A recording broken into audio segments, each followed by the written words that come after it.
ඊර්දිමත් භික්ෂූන් අතර මොග්ගල්ලාන අග්‍රයි කියලා.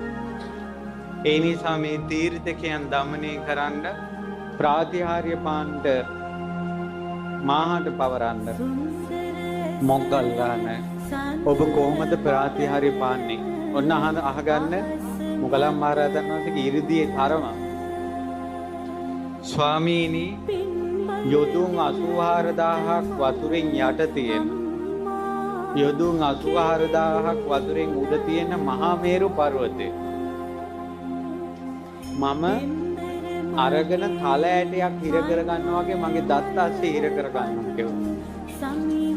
ඒකට තමන්ගේ ශරීරය කොච්චර විශාල කරන්න පුළුවන්.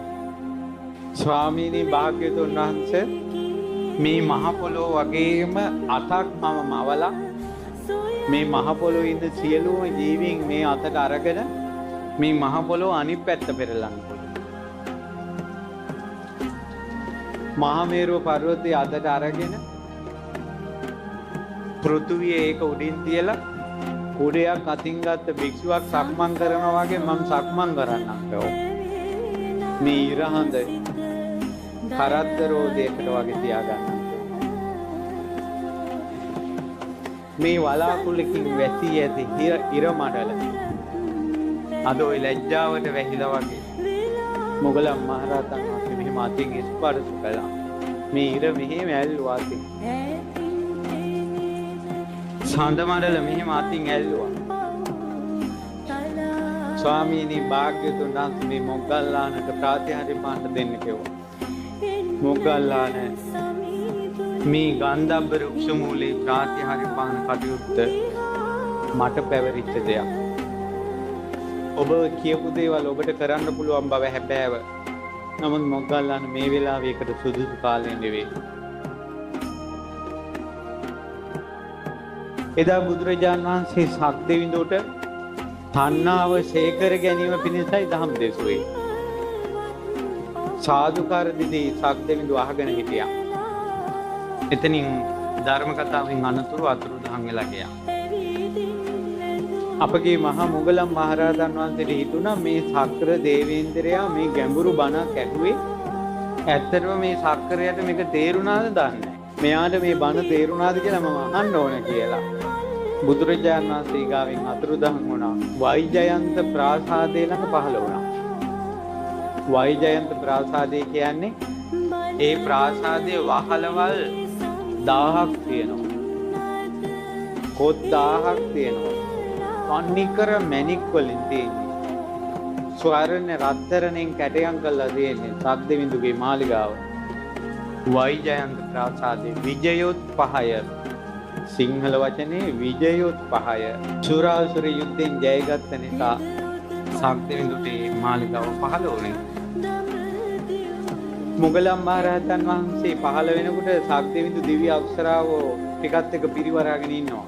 මේ දැන් ටිකකට කලින් බණ අහපු කෙනා මේ දිව්‍ය අක්ෂරාව මැද මොගලන් මහරහතන් වහන්සේ වඩිනවා දැකලා සක්දෙවිඳු ගිහිල්ලා වන්දනා කළා. ස්වාමීනි වඩින්න කියලා. සක්දෙවිඳුනි මම පැමිණි බුදුරජාණන් වහන්සේ ගාම්භීර ධර්මයක් තණ්හාව ඡය කිරීම ගැන වදාළේ. ඔබට ඒක කොහොමද වැටහුනේ? අනේ ස්වාමීනි ඒක මට තේරුණා. අනේ වඩින්නකෝ. මේ මාලිගාව රත්තරන්. බිම තනිකර මැණික්. මේ ආසනේ පලිඟු. මේ ආසනේ වෛරොණි.